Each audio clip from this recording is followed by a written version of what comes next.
নমস্কার বন্ধুরা, আমি রিয়ার একটা নতুন পর্ব নিয়ে চলে এলাম আপনাদের কাছে। কেন একটু জোরে বলছি, গলাটা একটু মোটামুটি ভালো আছে, বুঝতে পারছেন না, বাইরে ফ্যান চলছে, ফ্যানে আওয়াজ শুনতে পাবেন না। সরাসরি রান্নাঘরে আপনাদের নিয়ে চলে এসেছি। এখানে আমি পটল ভাজছি, আর এখানে আমি ঝিঙে চচ্চড়ি করছি। আজকে সোমবার, বাবা লাস্ট হতো শ্রাবণবার। শ্রাবণবারের জন্য যেহেতু মেয়ে বাড়িতে আছে, নিরামিষ করছি, আমরা সবাই নিরামিষ খাবো। এই ঝিঙে চচ্চড়ি করবো। আর এখানে হচ্ছে দাদা সবজি কেটে দিয়েছে, দেখুন কি সুন্দর করে চিকন চিকন করে কুমড়ো, বিনস, কী বলে বটবটি কড়াই, আর হচ্ছে ভেজে ফেলবো বিনা আলুতে। আর ওখানে আছে আপনার আপনার দাদা কেটে দিচ্ছে পনির আর আলু পনিরের তরকারি। এই রান্না, এই পটলগুলি ভেজে নিই। ঠিকভাবে না ভিডিও করতে পারি না, এই মাছ ডাকছে, সবজি ডাকছে, বন্ধুরা এত অসুবিধা হয়। এতক্ষণেই দেখুন আমি সামনে ছিলাম, তখন কেউ আসেনি, যে এই রান্নাঘরে ঢুকে রান্নাবান্না করবো, কি আপনাদের সাথে কথা বলবো, তখন সবজিওয়ালা রাখবে, মাছওয়ালা রাখবে। আবার নিলাম না, বললাম আছে সোমবার বাবার বাড়ির বার লাস্ট, মেয়ের নিরামিষ খাবি, যার জন্য আমরাও ওর সাথে নিরামিষ খাচ্ছি। দেখালাম। আর এই পটলটা ভেজে নিই বন্ধুরা। পটলটা ভাজা হয়ে গেলে এই বিনসগুলো ভেজে ফেলবো, মানে কড়াই, বরবটি কড়াই, উচ্ছি, কুমড়ো, তারপরে ঝিঙে চচ্চড়ি করে নেবো। আর পনির দিয়ে জিরে ফোড়ন দিয়ে আদা দিয়ে ঝোল করে নেবো। একদম লাইট খাবার হবে, দেখতে থাকবেন, স্কিপ করবেন না। মাঝখানে বললে ক্যামেরাটা অফ করে দিয়েছিলাম, পাশে বাড়ির বিয়ে হয়েছিল, পাশে পাড়া বিয়ে হয়েছিল, আমাদের নেমন্তন্ন ছিল, শুধু আমাকেই নেমন্তন্ন করেছিল, ওই জন্য আমি যাইনি, কেননা আমার মেয়ে অসুস্থ ছিল, গেল কাল, যার জন্য যাইনি। মেয়েকে বললাম যেতে পারিনি, মেয়ে খুবই শুধু অসুস্থ ছিল। যাই হোক, আমি বন্ধুরা পনিরটা করে নিচ্ছি। পনিরের যে নুন আর হলুদ দিয়ে একটু হাতা ভাজা করছি। পনিরটা না ভাজলে ভালো হতো, এটা কিন্তু ক্রিম পনির। এই পনিরের তেলেই আমি আলুটা দিয়ে দেবো। আলুটা ভাজা ভাজা করে শুধু আদা জিরে দিয়ে ঝোল করবো, আর বেশি একটা মশলা দেবো না। আর কাঁচা লঙ্কা দিয়েছি, দেবো 2-3 পিস কাঁচা লঙ্কা। আর বেশি একটু কিছু ইউজ করবো না, কেন যেহেতু কালকে মেয়ের খুব বাড়াবাড়ি হয়ে গিয়েছিল, ছেলেও ভয় পেয়ে গিয়েছিল, কালকে বাড়িতে গেছিলো, ছেলে নিয়ে এসছে, প্রচুর ভয় পেয়ে। আমার তো বন্ধুরা 6 দিন 6 রাত ঘুম নেই, 6 দিন 6 রাত ঘুম নেই। আপনারা হয়তো বিশ্বাস করবেন না,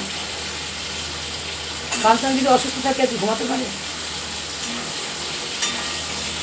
সৃষ্টির অধিকার পর থেকে বেশিটা হয়েছে। যাই হোক, ওই আমি আছি তো সেবা করতেই হবে, এরকম যায় আসে।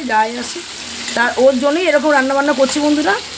যেহেতু মেয়ে খাবে, তাহলে আমরা কি আর মাছটা খেতে পারিনি। আপনার দাদা বাটা মাছ আনতে যাচ্ছিলো, আর এই রুই মাছ যাচ্ছিলাম, আমি নিই। আজকে সোমবার, বাবার বার আছে, একটু মেনে নিই, তারপরে ভাদ্র মাস পড়ে যাবে, লাস্ট সোমবারটা মেনে নিই। আমরা চলে এসেছি বন্ধুরা। মুক্তির অবস্থা দেখে বুঝতে পারছেন, প্রচুর কাজ করেছি, ঘরে যাই, খুব গরম লাগছে, আর 2-3 মাস স্নান হয়েই যায়। এই দেখুন মেয়ে এখন পেয়ারা খাচ্ছে, হাঁটছে। এখন কালকে খুব বাড়াবাড়ি হয়েছিল, জানেন তো, প্রচুর বাড়াবাড়ি হয়েছিল কালকে। আমি ভয় পেয়ে গিয়েছিলাম, এতটা ভয় পেয়ে গিয়েছিলাম, মানে আমার সারা রাত ঘুম নেই। আমি আগেই বললাম 6 দিন 6 রাত আমার ঘুম নেই। এমনি আমি অসুস্থ ছিলাম, আমার শরীরটা একটু ভালো হলো, সেদিকে মেয়ে এসছে বাড়িতে। আমার কালের অবস্থা আমারও একটু খারাপ ছিল, এখন বলিনি আমি, আগের দিন শরীরটা খারাপ ছিল। যা করতে হবে, কাজবাজগুলো করতে হবে, কিছু করার নেই। ওকে সুস্থ করে তুলি, সুস্থ হয়ে গেলে হয়তো আমরা বাড়ির দিকে আমরা যাবে, যেতে মানা করছে, আমরা সবসময় ও এখানে থাক, কিন্তু এখানে থাকলে তো হবে না, নিজের কাজ আছে না। ঘন ঘন যাতায়াত করতে বলেছি, যাতায়াত করে না পারলে গাড়ি ধরে চলে আসতে বলেছি আমি, আর ঘরে একা থাকতে মানা করেছি। কালকে যা চোখের সামনে দেখলাম, কী বলবো, আমি নিজেরই হাত পা কাঁপছি। আমার পেয়ারা খাওয়ার মুখে পান, পেয়ারা দিচ্ছে মুখে আমার পান, আর পেয়ারা খা। বাবার ডাক্তার থেকে ওষুধ আনলো, প্রেসক্রিপশন দেখিয়ে। কথা বলতে পারছি না, মুখে জড়িয়ে যাচ্ছে, মুখে পান তো ঠিকমতো রান্নাবান্না করতে পারলাম না। একবার রান্নাঘরে যাচ্ছি, একবার বাইরেই যাচ্ছি, আবার রান্না করছি, বাইরেই যাচ্ছি। আপনার দাদা খেয়ে দিয়ে বেরিয়ে গেল, তা ওষুধটা ফুরিয়ে গেছে, ওষুধটা এনেছে। ওনারা বললেন, যে ডাক্তার বললেন যে ওকে পেয়ারা খেতে হবে, আপেলের থেকে পেয়ারাটা পুষ্টিকর। কলা খাওয়া মানা আছে, কলা খেতে মানা করেছে, আর থোর, মোচা, কচু এসব খেতে বলেছে আয়রনের জন্য। ও তো এত ওষুধ খেতো না, এখন প্রচুর ওষুধ খাচ্ছে বন্ধুরা নিজে ঠিক হওয়ার জন্য। বলেছে টেনশন করবি না, টেনশন করতে মানা করেছি, কিছু হলে বাড়ি চলে আসবি। আমরা তো আছি, আমরা তো পড়ে যাইনি।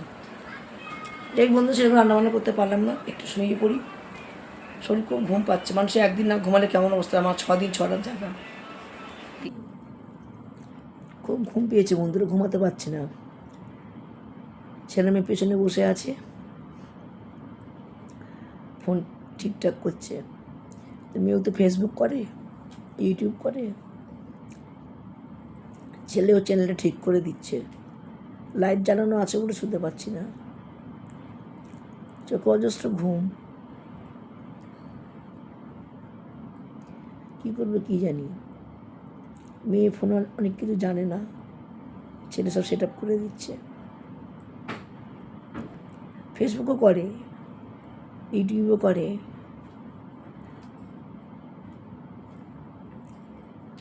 আমি চ্যানেলের লিঙ্ক দিয়ে দেবো পরে।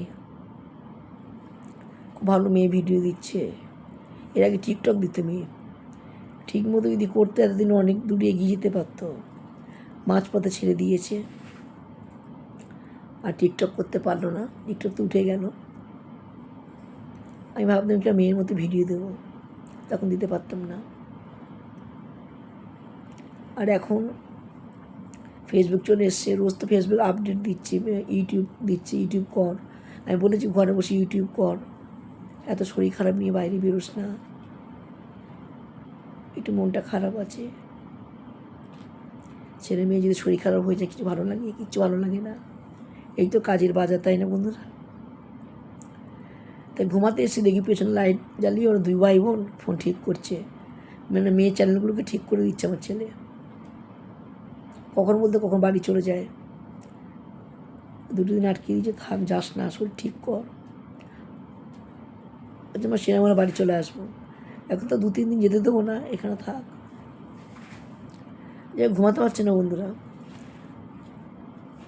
ঘুমানো তো উঠতেই পারবো না। আপনাদের দাদা থাকলে বিকেলবেলা ডিউটি থাকে, চা করে দেয়, এখন আমাকে চা করে দিতে হবে। ঘুমিয়ে পড়লে বিকেলে উঠতে ইচ্ছা করে না, খুব কষ্ট হয়। সকাল থেকে খাটাখাটনি করি, দেখুন না আমি ঠিকভাবে ভিডিও দিতে পারছি না, ঠিকভাবে আমি রিলস দিতে পারছি না, কোনো কাজে যেন করছে না। যাই বন্ধুরা, চোখে ভীষণ ঘুম, লাইট জ্বলে ঘুম আসে আর কি। যাই হোক, ভিডিওটি বেশি বড় করতেও পারছি না। একটু করে গরম হরলিক্স করে দেবো, মেয়েকে খাবে, তারপরে চাটা করে খাবো। ঠিক মতো খাওয়া দাওয়া করতে হবে, তাই না? খাওয়া দাওয়া না করলে কী করে দাঁড়াবে, একদম কথা শোনে না।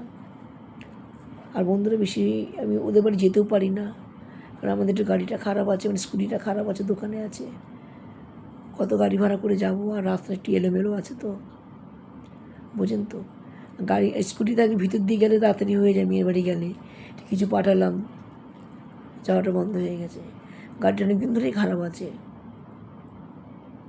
ভেবেছিলাম গাড়িটা বিক্রি করে দেবো, না গাড়ি নেই, কিন্তু গাড়ি যা দাম বলছে এই মুহূর্তে সম্ভব না, যার জন্য গাড়িটাকে সারাতে দিয়েছি। তা দেখি না কবে দাঁড়াই। আমি তো ভিডিও দিয়েই যাচ্ছি, নানান টেনশান, বিশ্বাস করবেন না, আমার প্রচুর টেনশান থাকে। ঘরে কাজ করে ভিডিও দেওয়া বিশাল ব্যাপার। এখন ঘরে ঢুকলো, ওর চ্যানেল ঠিক করে দিচ্ছি।